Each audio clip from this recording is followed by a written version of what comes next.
turned the world upside down. Can we have some more of that? Feeling self-conscious. It's something I've always done spontaneously, and now I'm being made to be self-conscious about it.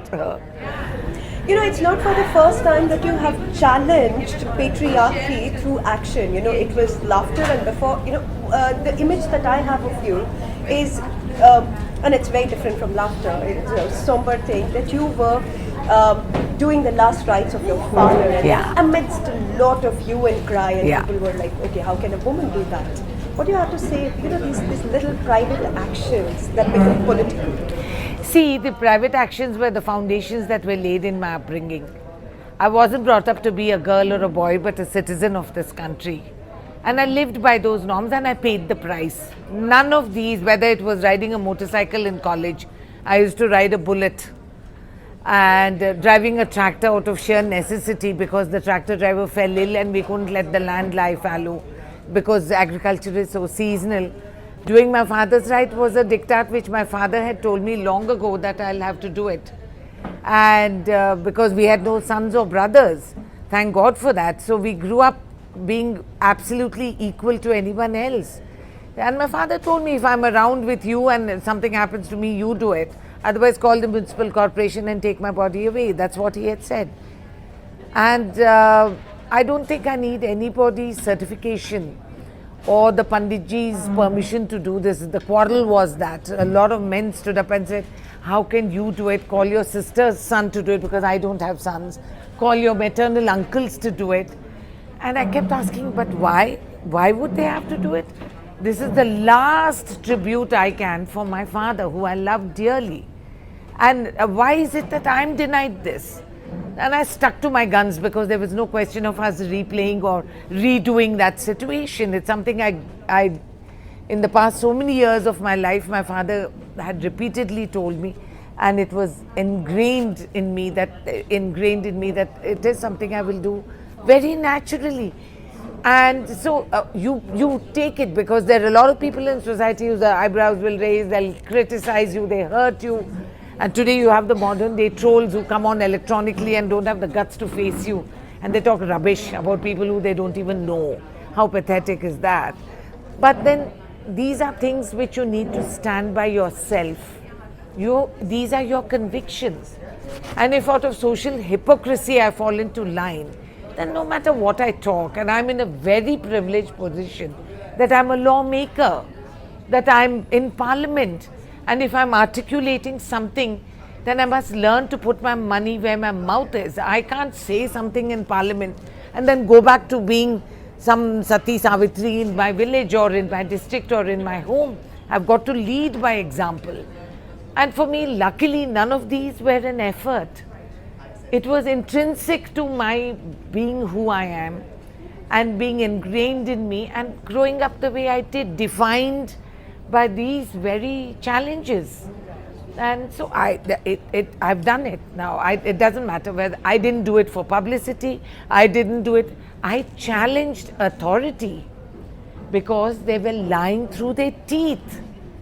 Someone who criticized the Aadhaar card stands in parliament and without blinking an eyelid is saying that the Aadhaar concept was sown in the BJP time. How amazing. Either you weep in despair or you laugh, and obviously it went home. Right. Do you think that the example the parliament set that day was rather an unfortunate one? Unfortunate? Rubbish. This is what we face every day. And the irony is that the parliament that makes the rules for women is where you need to educate them the most. Barring a handful of men who grow up and treat us as equals, for the rest we are either part of their perks, we are there for ornamental or entertainment purposes, we are there for their pleasure principle, but they don't believe that we are there by right and as equals, that we are colleagues and not someone to be derided on. And it's a reflection of what our society is. Who are these men?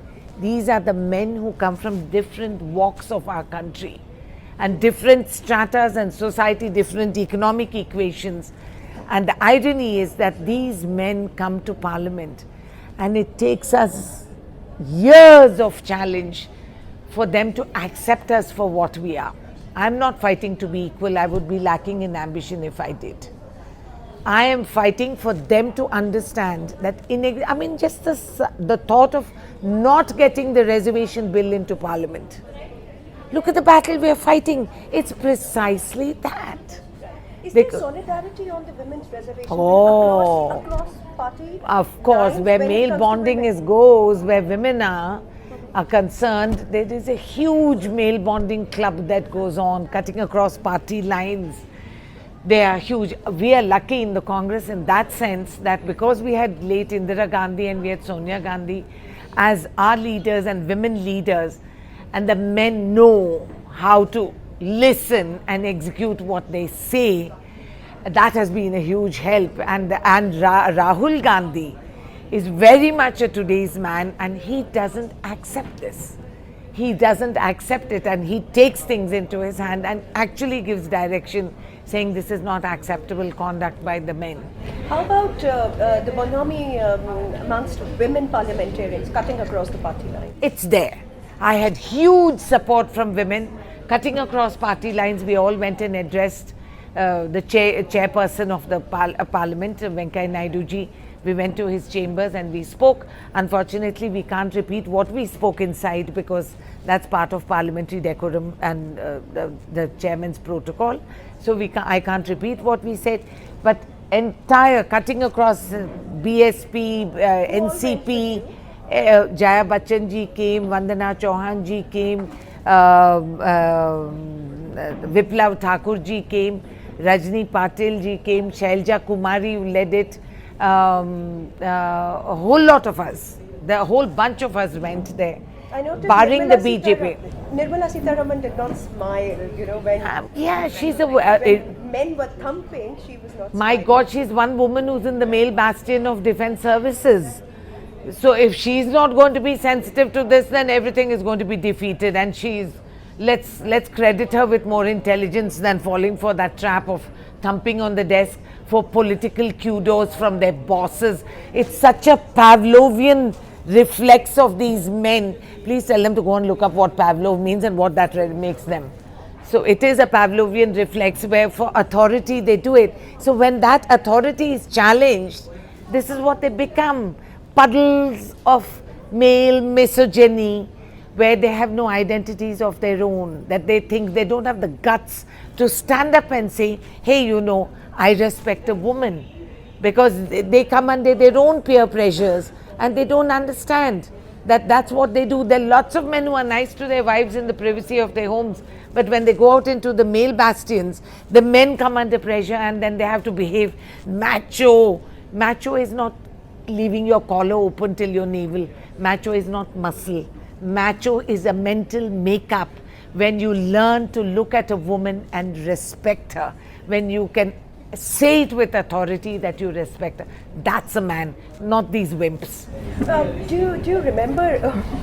Do you remember an incident when you had just joined politics, and can you recall any similar incident that? Oh my God, we face it every day. No, as a parliamentarian. As a parliamentarian, we are not unique or different from the social strata of life. We all come into parliament from different walks of our society. So I'm always amazed when people say, oh, in parliament this happens. Yes, parliament is a reflection of what happens in our streets. And these are the same people who come from that same sample group of our society. They come in. The idea of being in parliament is that we evolve, that we help set direction for a society to be self-regulatory, for us to be able to bring a governance that is equitable to all. We the people, when it was defined by the Constitution, includes us. It includes transgenders. It includes children. Why are we still battering our head to bring in laws and legislation to make us more equal? I mean, that is a defeatist thing. But then you have to, because you have these men who actually need more attention than us. Because for them to break out of their backgrounds and to break out of their mindsets is a national challenge today. You need these men to empower men to stand up and say, hey, I'm man enough to respect a woman. Right. And that's where it is. How many times have you given it back as good as you got? Oh, giving it back and more. Because I don't fall into the stereotype. And it's unfortunate because they see my dress, I'm usually in a sari.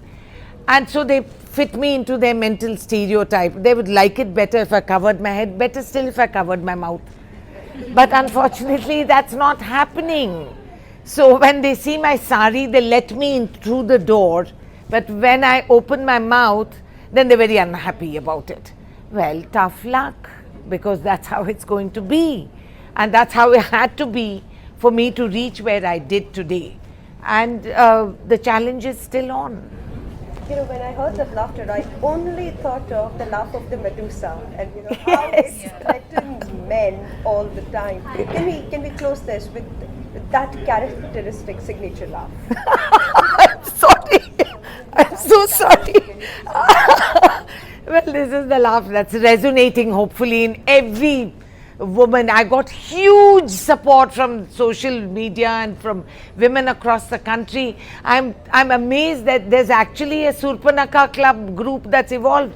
We don't want to be Sitas, we want to be Surpanakas, and what you're going to do about it.